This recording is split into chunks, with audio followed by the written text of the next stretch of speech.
સ્વામિનારાયણ સાક્ષાત અક્ષર પુરુષોત્તમા સર્વેભ્યઃ પરમાં શાંતિં આનંદં સુખમર્પયેત. શ્રી સ્વામિનારાયણ ભગવાનની જય. શ્રી અક્ષર પુરુષોત્તમ મહારાજની જય. શ્રી ગુણાતીતાનંદ સ્વામી મહારાજની જય. શ્રી પ્રમુખ સ્વામી મહારાજની જય. શ્રી મહંત સ્વામી મહારાજની જય. પ્રગટ ગુરુ હરિ પરમ પૂજ્ય મહંત સ્વામી મહારાજની આજ્ઞા અને આશીર્વાદથી આપણે બધાએ નિત્ય પ્રાતઃ કથાનો લાભ લઈ રહ્યા છીએ. આજે આપણા માટે ફેબ્રુઆરી મહિનાની 18મી તારીખ અને રવિવારનો મહાપવિત્ર દિવસ છે અને 1160મી સભા થાય છે અને કહત હૈ સહજાનંદ એ વિષય ઉપર 811મો દિવસ થાય છે. છેલ્લા 4 દિવસથી આપણે વસંત પર્વનો લાભ લઈ રહ્યા છીએ, જેમાં શિક્ષાપત્રી બ્રહ્માનંદ સ્વામી, નિષ્કુળાનંદ સ્વામી અને બ્રહ્મ સ્વરૂપ શાસ્ત્રીજી મહારાજના પ્રાગટ્યની થોડી ઘણી આપણે ચર્ચા અને વિચારણા કરી. આજે વસંત પર્વનો 5મો દિવસ પૂર્ણાહુતિનો લઈએ તો આપણે બધાએ અત્યારે સત્સંગની અંદર જ્યાં જોઈએ ત્યાં આગળ ભગવાનના પ્રગટપણાનો અનુભવ આપણને સત્સંગમાં થાય છે. એનું કારણ તો આપણે જાણીએ છીએ પ્રમાણે મહારાજ ભગવાન સ્વામિનારાયણ પોતે અખંડ સત્પુરુષ દ્વારા સત્સંગમાં પ્રગટ છે. એ બ્રહ્મ સ્વરૂપ શાસ્ત્રીજી મહારાજ પોતે જ્યારે આપણે જાણીએ એ પ્રમાણે સારંગપુરની અંદર બિરાજમાન હતા અને તેવા સમયમાં મહુવાની અંદર કોઈ મંદિરનું નિર્માણ લક્ષ્મીનારાયણ દેવનું થયું હશે. તે વખતના સમયની અંદર મંદિરના નિર્માતા એવા હરિભક્તો બધા જ શાસ્ત્રીજી મહારાજની પાસે આવેલા. શરીર સારું નહીં હોય તેમ છતાં પણ એમણે કહ્યું કે અમારા મંદિરની પ્રતિષ્ઠા કરવા માટે પધારો. અને ત્યારે શાસ્ત્રીજી મહારાજ પોતે અતિ ઉમંગથી બોલ્યા કે મારો જન્મ તો મંદિરો બનાવવા માટે જ થયો છે. જે વર્ષો પછી પણ આપણને અનુભવ થાય છે કે એના એ જ શાસ્ત્રીજી મહારાજ પૃથ્વી ઉપર વર્તમાન સમયની અંદર પ્રગટ છે અને એના કારણે કરીને વિશ્વના ઇતિહાસની અંદર આપણને બધાને આશ્ચર્યમાં મૂકી દે અસંભવ કાર્યને સંભવ કરવાની અપાર શક્તિ અક્ષર બ્રહ્મ ગુણાતીત સત્પુરુષમાં છે.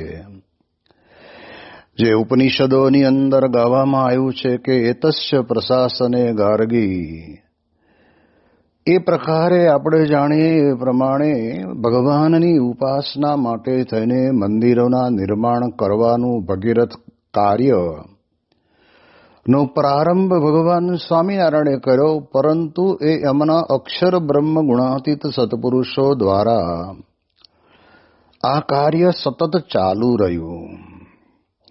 એવું જ એક વાક્ય બ્રહ્મ સ્વરૂપ શાસ્ત્રીજી મહારાજ પોતે બોલેલા કે સત્પુરુષ ક્યારેય પૃથ્વી ઉપરથી જતા નથી. એ કેમ ખબર પડે? તો આપણે બધા જાણીએ છીએ કે કાર્ય ઉપરથી જ આપણને ખ્યાલ આવે કે સત્પુરુષ પૃથ્વી ઉપર હંમેશને માટે પ્રગટ છે. એવા પ્રસંગોથી આપણને બધાને અનુભવ થાય. સારંગપુરની અંદર શાસ્ત્રીજી મહારાજ જ્યારે બિરાજતા ત્યારે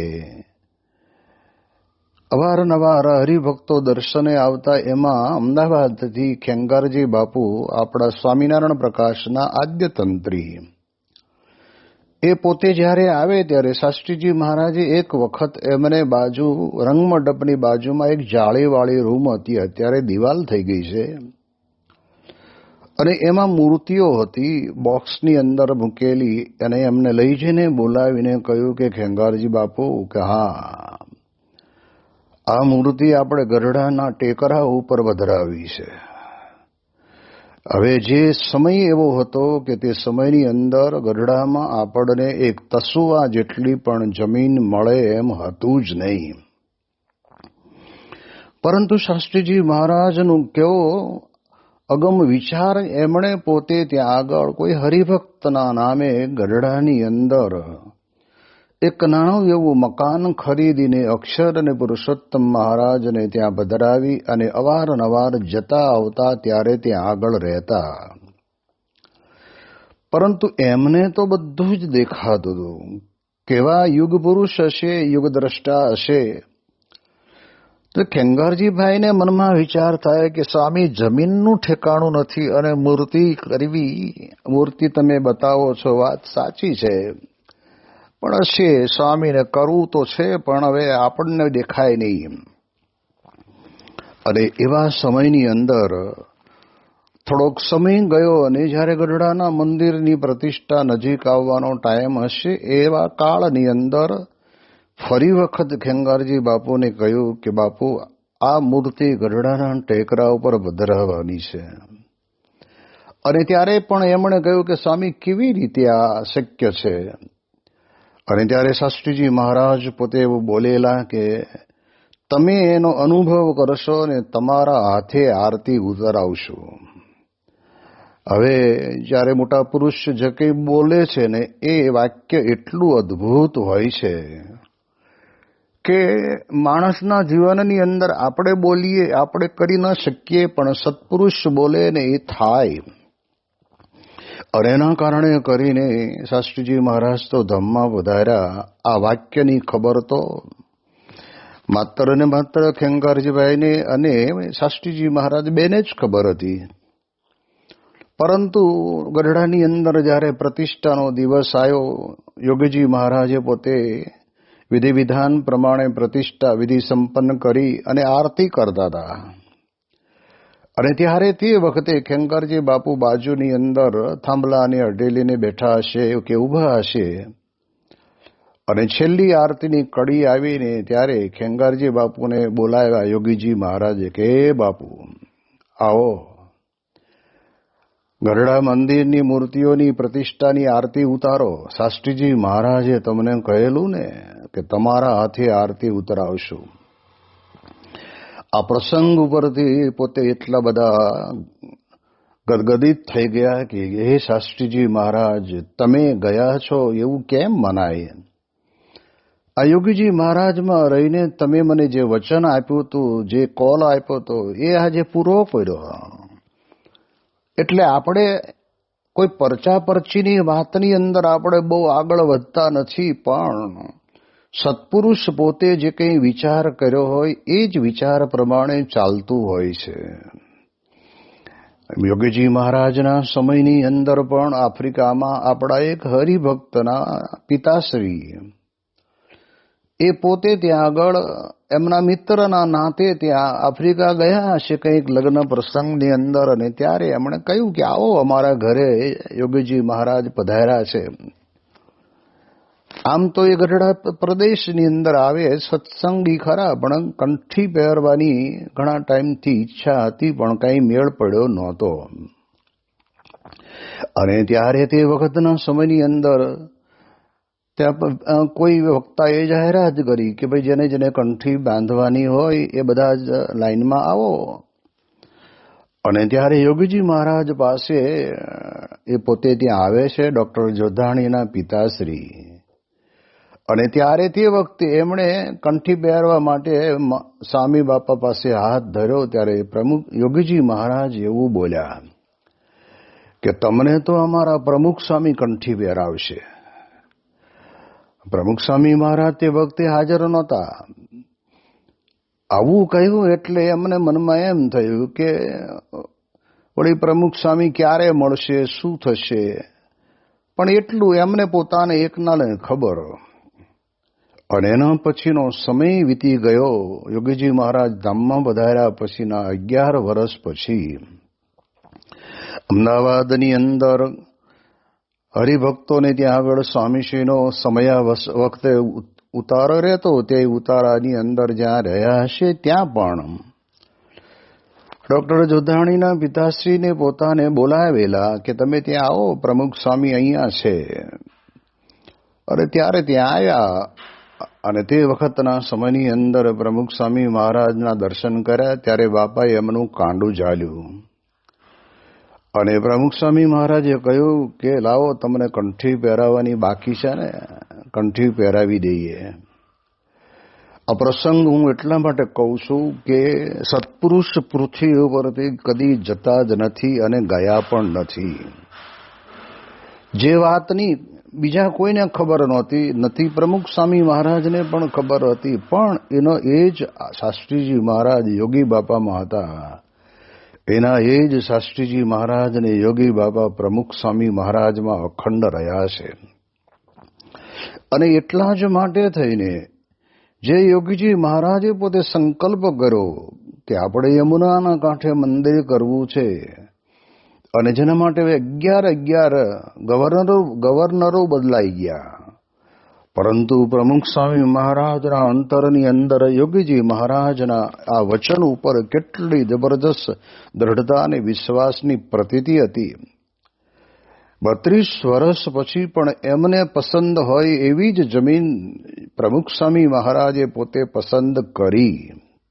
જે વાક્ય બોલ્યા ને એ વાક્ય ઉપર અને અક્ષરધામનું સર્જન થયું. પહેલા મંદિર બનાવી દીધું આરસપાણનું.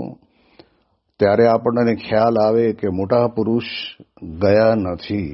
આપણા સત્સંગની અંદર સત્પુરુષ હંમેશને માટે પૃથ્વી ઉપર પ્રગટ રહે જ છે અને રહેવાના પણ છે. અને આમ તમે આપણી લાંબી બુદ્ધિ તો એવી કોઈ છે નહીં કે સત્પુરુષના જીવનની અંદર રહેલી જે દિવ્યતા, કે સત્પુરુષના જીવનની અંદર રહેલા જે સહનશીલતાના ગુણો, દરેક વ્યક્તિને માફ કરી દેવા, માફી આપી દેવી, માફી માગવી, આ બધી પ્રકારના જે સાધુના અને સત્પુરુષપણાના જે ગુણો છે, એને આપણે ગોતવા જઈએ ને તો પણ આપણે આપણી બુદ્ધિ પ્રમાણે કેટલું અને કેવું ક્યારે ગોતી રહીએ. પણ આવો એકાદ પ્રસંગ જ્યારે આપણા પોતાના જીવનની અંદર આપણને અનુભવવા માટે મળે અને ત્યારે આપણને ખ્યાલ આવે તો એ યોગીજી મહારાજ પોતે જ્યારે બહુ વર્ષો પહેલા ગામડાઓની અંદર ફરતા ત્યારે બાપાની જોડે પૂજ્ય મોહન સ્વામી, ડોક્ટર સ્વામી, પછી કોઠારી સ્વામી, વિવેક સાગર સ્વામી, ઈશ્વરચરણ સ્વામી, આ બધા યુવકની અંદર ભણતા સાથે ફરતા હતા. અને ત્યારે બાપા પોતે એ વખતે આમ બ્રહ્મભાવની અંદર આવીને બોલ્યા, બાપા કે તમને બધાને અમેરિકા અને ઓસ્ટ્રેલિયા અને રશિયા અને જાપાન મોકલવા છે. હવે તે વખતે યોગી મહારાજને પણ એક ગામથી બીજે ગામ જવા માટે કોઈ વાહનની વ્યવસ્થા નહીં. ઉતારામાં પણ તમે જોવા જાઓ તો અડધા રૂમમાં કપાસ ભર્યો હોય અને અડધા રૂમની અંદર એમનો પલંગ રાખ્યો હોય. નાહવા માટે એક હિંચકા ઉપર બેસવા માટેનું પાટિયું હોય ને, એવું પાટિયું મૂકીને બાપાને ત્યાં એની ઉપર બેસાડીને નવરાવવા પડતા હોય. એવા કપરા સંજોગોની અંદર આ બધા યુવાનો હતા. અને એટલે આમ આનંદની અંદર કહેતા કે બાપા કહે છે ને, તો ડોક્ટર સ્વામી આ વાતનું વર્ણન કરતા કહે છે કે જર્મની એટલે જમરાળા ને રશિયા એટલે રોહિશાળા ને આ પ્રમાણે બધે આપણા માટે અમેરિકા જ છે અને આ બધું છે. પણ આજે જોઈએ ત્યારે આપણને ખબર પડે કે એ યોગી મહારાજ બોલેલા એ જ વચન પ્રમાણે પહેલી વહેલી વિદેશ યાત્રા જ્યારે પ્રમુખ સ્વામી મહારાજના હયાતીની અંદર આફ્રિકા, લંડન અને અમેરિકાની થઈ અને ત્યાર પછી તો કેટલી વખત જુદા જુદા દેશોની અંદર, અરે કલ્પના કરીએ, વેસ્ટ ઇન્ડિઝ જેવો દેશનું નામ પણ બાપા બોલ્યા નહોતા, પણ એવા દેશની અંદર પણ બાપા જઈ આવ્યા. ઇઝરાયલ અને ઇજિપ્તની અંદર પણ પ્રમુખ સ્વામી મહારાજ અને વિવેક સાગર સ્વામી બધા જઈ આવ્યા. ત્યારે આપણને ખ્યાલ આવે કે મોટા પુરુષ જે બોલે છે ને, એ બોલે છે એની અંદર થી આપણને પ્રતીતિ આવે કે આ સત્પુરુષ દ્વારા સત્સંગની અંદર ભગવાન હંમેશને માટે પ્રગટ છે. એટલે યાદ એ રાખવાનું કે આપણું આ વસંત પર્વ છે તો માત્ર 5 દિવસ પૂરતું જ વસંત પર્વ વસંતથી મગમગતું રહે એવું નથી. આ તો કાયમને માટે યાવત ચંદ્ર દીવા કરો આ સત્પુરુષ આ પૃથ્વી ઉપર હંમેશને માટે રહેશે. એમના ગુણો વડે કરીને સમાજની અંદર અને લોકની અંદર પણ મુમુક્ષુને પોતાના જીવનની અંદર અનુભવ થશે. અને એટલા જ માટે થઈને આપણે જાણીએ એ પ્રમાણે પ્રમુખ સ્વામીજી મહારાજનો એક દિવ્ય સંકલ્પ દૂરપૂર્વના દેશોની અંદર તો એક પોકેટ કેલેન્ડરની પોકેટની અંદર પણ એક કેલેન્ડરનો ફોટો ગણપતિ કે શિવજીનો કે પછી કોઈ પણ દેવ દેવી અવતારો કે ભગવાનનો હસો આવીને તો એ તરત તેને પાછા મોકલી દેતા એવા દેશની અંદર ગુરુહરિ પ્રમુખ સ્વામી મહારાજે સંકલ્પ કર્યો 1997ની સાલની અંદર. સંતો વર્ણન કરે છે કે તમારે બધાએ એક સાથે એક હરિભક્તને ઘરે જમવા માટે જવાનું હતું તો એક સાથે ગાડીઓની અંદર બેસીને નીકળવાનું નહીં. એક ગાડીની અંદર ફક્ત 2 જ જણા અને કોઈને ખબર ન પડે એવી રીતે નીકળી અને એ ફ્લેટની અંદર જવાનું હોય એવી પરિસ્થિતિ હતી. આ 97ની સાલની જ વાત છે. અને ત્યારે પ્રમુખ સ્વામી મહારાજ પોતે પણ એવી જ રીતે 2-3 સંતો સાથે જ નીકળેલા. અને ત્યારે તે વખતે પ્રમુખ સ્વામી મહારાજ પોતે લિફ્ટની અંદર બેઠા અને લિફ્ટ તો ઉપર ગઈ. હવે કયા માળે જવાનું હતું એ આ 3 સંતોમાંથી કોઈને ખબર નહીં. જે માળે જવાનું હતું એને લેવામાં એ માળવાળા હરિભક્ત પોતે નીચે આવેલા. અને ત્યારે બાપાને મનમાં વિચાર આવ્યો હશે એટલે સંતોએ કીધું કે શું કરવું. ધીરે ધીરે લિફ્ટ નીચે જતી હતી. સ્વામી કે અહીં ઊભી રાખો. અને ત્યાં ઊભી રાખી ત્યારે સંતોએ પૂછ્યું કે બાપા પણ અહીંયા કોઈ આ તો બાણું બંધ છે, કોઈ ખબર જ નથી કોણ કયા ઘરે જવાનું છે. અને ત્યારે સ્વામી કે તમે બાણું ખખડાવો. ત્યારે તે વખતે સંતો કીધું બાપા કેમ અહીંયા છે ને કોઈ. અને ત્યાં તો અંદરથી કૃષ્ણ વલ્લભ સ્વામીનો અવાજ આવ્યો, કોણ? એટલે તરત જ સંતોએ પૂછ્યું બાપા તમને કેમ ખબર પડી કે અહીંયા આગળ આપણે જવાનું છે? ત્યારે સ્વામી એવું મરમાળું બોલ્યા સ્વામી કે અહીં આગળ ઠાકોરજીની રસોઈ બને છે ને એનો દાળનો વઘાર અહીંયા આગળ થાય છે ને એટલે આપણે એમ માની લીધું કે આ ઘરે જવાનું છે. તો આ પ્રકારે પ્રમુખ સ્વામી મહારાજની અંદર ભગવાન રહ્યા છે એની આપણને એવા સંજોગોમાં પ્રતીતિ કરાવે. હવે તે વખતે ત્યાં આગળ ગયા અને ત્યારે બાપાએ સંકલ્પ કર્યો કે અબુધાબીની અંદર મંદિર સર્વોપરી બને. એ સંકલ્પને ગુરુહરિ પ્રમુખ સ્વામીજી મહારાજ અને ગુરુહરિ મહંત સ્વામી મહારાજે કેવો પૂરો કર્યો. આપણે જાણીએ કે 18 લાખ જેટલી ઈંટો ગુજરાતમાંથી અબુધાબી પહોંચાડવી એ કેટલું કપરું કામ. અને આટલો બધો જબરદસ્ત કે એટલે આટલા ઘનફૂટ પથ્થર બંસીપાડપુરની અંદરથી કઢાવી એને જુદા જુદા સ્થાન ઉપર ઘડતર કામ કરાવી પેકિંગ કરાવી એને પાછું સ્ટીમરની અંદર અબુધાબી પહોંચાડવું એ કેટલું અઘરું. અને ઇટાલી દેશની અંદરથી નીકળતો જે માર્બલ છે એ ત્યાંથી કઢાવી દેશમાં લાવી એમાં સરસ મજાનું કાર્વિંગ અને કોતરણી કામ કરીને પાછું અબુધાબી મોકલવું કેટલું કઠણ. અને 3-4 વર્ષના ગાળાની અંદર આજે મંદિર પૂરું થયું. એ તો ન ભૂતો ન ભવિષ્યતિ. પણ અબુધાબીની અંદર કોઈ એવી વ્યક્તિ નહીં હોય કે જ્યાં આગળ કોઈ એવી જ્ઞાતિ નહીં હોય કે જેણે આ અબુધાબીની અંદર આ મંદિર નિર્માણની અંદર આવીને પોતાની અંતરની સદભાવના વ્યક્ત કરી ન હોય. દરેક જ્ઞાતિના લોકો આમાં સંમિલિત થયા છે. અને આશ્ચર્યની વાત તો એ છે કે ક્રિશ્ચન ધર્મને માનનાર એ કોન્ટ્રાક્ટર પોતે આ આખા મંદિરની ડિઝાઇન અને આ મંદિરનું કામ સંભાળવાની જવાબદારી એના માણસો સાથે એણે લીધી. ત્યારે આપણને ખ્યાલ આવે કે આ કામ માત્ર ને માત્ર ભગવાન સ્વામિનારાયણની કૃપાથી જે સત્પુરુષની અંદર ભગવાન અખંડ રહ્યા છે એવા સત્પુરુષ દ્વારા થયું. એટલે આપણા માટે તો શાસ્ત્રીજી મહારાજ ગયા જ નથી. જેમ આપણે જાણીએ છીએ કે અમદાવાદની અંદર અમદાવાદ દેશ ભગવાન સ્વામિનારાયણે જુદો કર્યો અને વડતાલ દેશ જુદો કર્યો. શાસ્ત્રીજી મહારાજ પોતે વડતાલમાંથી બહાર નીકળ્યા એટલે આમ આપણે બધા વડતાલ દેશવાસી કહેવાઈએ. એટલે તે વખતે ત્યાં અમદાવાદની અંદર એક નાનું એવું આંબલીવાળી પોળ, એક રૂમ ને નાની એક ઓરડી, બહાર થોડી વાંસરી, એ મકાનની અંદર આવતા જતા રહેતા ઉતરતા, બબુ કાકાના ઘરે ક્યારેક ક્યારેક ઉતરતા. એ શાસ્ત્રીજી મહારાજ પોતે ત્યાં રહેતા. ત્યારે બબુ કાકાએ શાસ્ત્રીજી મહારાજને કીધું કે સ્વામી, બધે મંદિર કરવું પણ અમદાવાદમાં નથી કરવું. અને ત્યારે શાસ્ત્રીજી મહારાજ પોતે એવું બોલ્યા કે આપણે વડતાલ સાથે મળી જવાની વાટાઘાટો ચાલે છે, તો અમદાવાદમાં કરીએ તો વળી પાછું એનો પ્રશ્ન ઊભો થાય, એટલે આપણે નથી કરવું.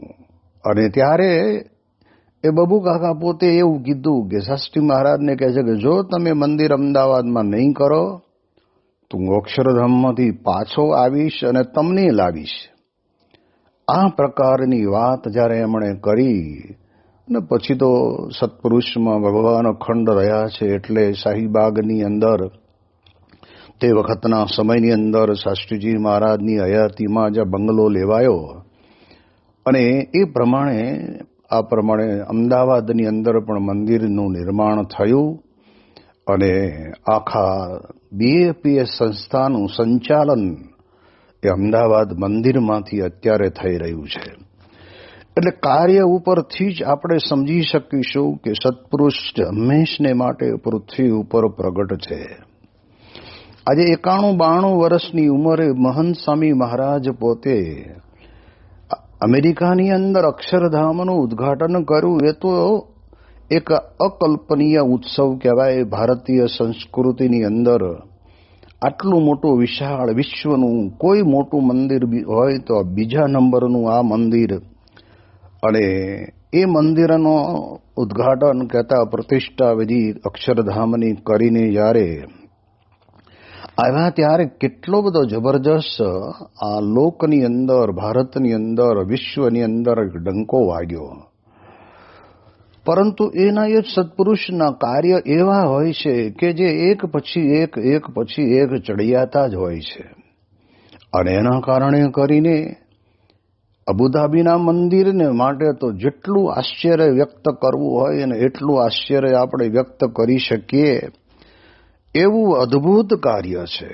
કારણ કે વાસ્તવિક વિચારે કરીએ તો આપણને ખબર પડે કે જે આ પ્રદેશની અંદર ઘણા બધા હિન્દુ ધર્મના નાના મોટા હવેલી હશે કે શીખ ધર્મનું ગુરુદ્વારા હશે, પણ આટલું મોટું વિશાળ એક જગ્યા ઉપર મંદિર થાય અને એના માટે ત્યાંના રાજા પોતે આપણને 2 વખત ઉપરાઉપરી 13-26 એકર જમીન એ પોતે આપણને સેવામાં સમર્પણ કરે એ તો બરાબર છે, પણ યાવતચંદ્ર દિવાકરો સુધી આ હિન્દુ ધર્મના સનાતન મંદિરને ભવિષ્યની અંદર પણ કોઈ પણ પ્રકારની અડચણ ઊભી ન થાય અને એનો કોઈ વિરોધ ન કરે એનું અત્યારથી જ એમણે પોતે જવાબદારી લઈ લીધી. અને એટલી બધી જબરજસ્ત એમણે પોતે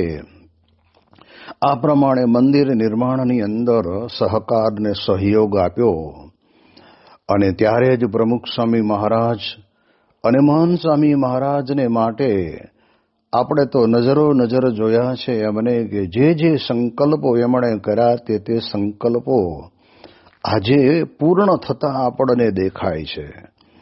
યોગીજી મહારાજ પોતે બોલેલા કે પ્રમુખ સ્વામી દ્વારા મારા 700 સાધુ થશે, તો પ્રમુખ સ્વામી મહારાજની હયાતીમાં જ આપણે જાણીએ એ પ્રમાણે 1000 જેટલા સંતો આ પૃથ્વી ઉપર એમણે બનાવ્યા અને 1000 જેટલા મંદિરોનું નિર્માણ પણ એમણે કર્યું.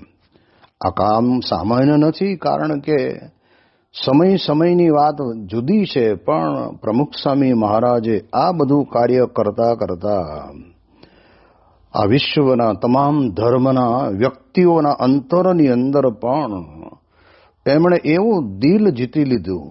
જેમ આપણે જાણીએ છીએ કે અમેરિકાની અંદર માયામીમાં બિલ ક્લિન્ટન જ્યારે અમેરિકાના રાષ્ટ્રપ્રમુખ પોતે મળ્યા ને તે વખતે પ્રમુખ સ્વામીજી મહારાજની મરમાળી અને નિર્મળ આંખોની અંદર જે નિર્દોષતા જોઈ, નિર્મળતા અને પવિત્રતા જોઈ અને એ તો અભિભૂત થયા. કારણ કે વાસ્તવિક આપણે જાણીએ છીએ કે આવો અનુભવ થાય ને ત્યારે જ આપણને ખબર પડે. અને તે વખતે પ્રમુખ સ્વામીજી મહારાજે પોતે ત્યાં આગળ એમની ભાષામાં જ આમંત્રણ આપ્યું કે તમે જો ભારત પધારવાના હો તો ગુજરાતમાં જરૂર પધારજો. અને ત્યાં ગાંધીનગરની અંદર અમારું એક બહુ જ મોટું ભગવાન સ્વામિનારાયણનું અક્ષરધામનું સંકુલ છે અને અક્ષરધામના દર્શન કરવા પધારજો. આ આમંત્રણ કંઈક જેને કહેવાય ને કે એકબીજાને આવજો કહે એવું નહોતું. પ્રમુખ સ્વામી મહારાજનું અંતરનું આમંત્રણ હતું ને એ અંતરના આમંત્રણના શબ્દો બિલ ક્લિન્ટનને અંતરની અંદર વસી ગયા કે આટલા નિર્દોષ અને નિર્મળ પવિત્ર અંતકરણવાળા આ સંત મને આમંત્રણ આપે છે. અને બન્યું એવું કે પોતે જ્યારે ગુજરાતની અંદર આવ્યા ને ત્યારે સંતોને ફોન કરીને કહ્યું કે હું ગુજરાતની અંદર જ છું, તો મારે પ્રમુખ સ્વામી મહારાજે મને આમંત્રણ આપ્યું છે, તો અક્ષરધામમાં હું કેટલા વાગે આવું. હવે બાપા તો પોતે ઔરંગાબાદ બાજુ હતા અને સંતોએ કહ્યું કે બાપાને પૂછીને ટાઈમ આપ્યો અને કહી દીધું કે બાપા અહીંયા હશે ને? તો કે હા અહીંયા હશે. અને બાપા પણ તાત્કાલિક ત્યાંથી પ્લેનની અંદર અમદાવાદ આવ્યા. બપોરે 2 વાગે ખરો તડકો અને એની અંદર અક્ષરધામની અંદર પધાર્યા, દર્શન કર્યા, ત્યાં આગળ નડાછડી બાંધી, પછી ભગવાનની મૂર્તિના ખૂબ સારી રીતે બધો પરિચય અપાયો. અને પછી જ્યારે નીચે આવે છે ત્યારે સંતોને પૂછ્યું બિલ ક્લિન્ટને કે આ મંદિરની અંદર જે મૂર્તિ છે ગોલ્ડની છે, સોનાની છે? એટલે સંતોએ કહ્યું કે પંચધાતુની છે, પણ ઉપર ગોલ્ડનું જે કે લેયર લગાવેલું છે. પણ એને કંઈ એવી બહુ લાંબી ખબર પડી નહીં હોય, પણ એણે તરત જ કીધું કે આ મૂર્તિ જેમ ગોલ્ડ છે ને એમાં કોઈ પણ પ્રકારની બીજી ધાતુનો ભેગ ન હોય, એમ આ પ્રમુખ સ્વામી મહારાજનું હૃદય પણ ગોલ્ડ જેવું છે. અને ત્યારે કે જે મેં માયામીની અંદર પ્રમુખ સ્વામી મહારાજના મુખારવિંદ ઉપર મેં નિર્મળતા જોઈતી, નિર્દોષતા જોઈતી, એની એ જ નિર્દોષતા આજે મને નિર્મળતા મને દેખાય છે. આપણે સમજીએ ને ત્યારે આપણને આ ખ્યાલ આવે. એમ આ લોકની અંદર સત્પુરુષ માટે એવું છે. મુંબઈમાં એક બહુ જ મોટી વ્યક્તિ બાપા ધામમાં ગયા ત્યારે પછી કહ્યું કે હવે પ્રમુખ સ્વામી જેવું તો કોઈ હશે નહીં. પણ મહંત સ્વામી મહારાજ મુંબઈ પધાર્યા અને ત્યારે એ વ્યક્તિને મહંત સ્વામી મહારાજ પાસે દર્શન માટે બોલાયા હતા. અને ત્યારે એ આવ્યા અને જ્યારે એ વ્યક્તિ પ્રમુખ સ્વામી મહારાજની જોડે મળતા, ત્યારે વાત કરતા, ત્યારે જે એને અનુભૂતિ થતી, એવી અનુભૂતિ મને થાય તો માનું કે એમાંના જેવા જ છે એવું મનની અંદર વિચારીને ગયેલા. અને જ્યારે બેઠા અને તરત જ મહંત સ્વામી મહારાજે, પ્રમુખ સ્વામી મહારાજે જે વાતો કરી એ પ્રમાણે એમની સાથે વાતોચીતો કરી અને એમને પોતાને અનુભવ થઈ ગયો અને ત્યારે મહંત સ્વામી મહારાજના આશીર્વાદ અને દર્શન કરીને બહાર નીકળ્યા ત્યારે સંતોએ પૂછ્યું કે કેમ રહ્યું તમને મહંત સ્વામી મહારાજ જોડે? કે હવે મને પૂરો વિશ્વાસ છે કે પ્રમુખ સ્વામી મહારાજ જેવા હતા એવા જ મહંત સ્વામી મહારાજ છે. એટલે આપણા માટે સત્પુરુષ ક્યારેય પૃથ્વી ઉપરથી જતા નથી. એવી વસંત આપણા માટે સદાયને માટે ખીલેલી છે. એ વસંતની વાત આપણા અંતરની અંદર સદાય ખીલેલી રહે. એ વસંત પર્વના પંચમ દિવસની પૂર્ણાહુતિ એ પ્રાર્થના.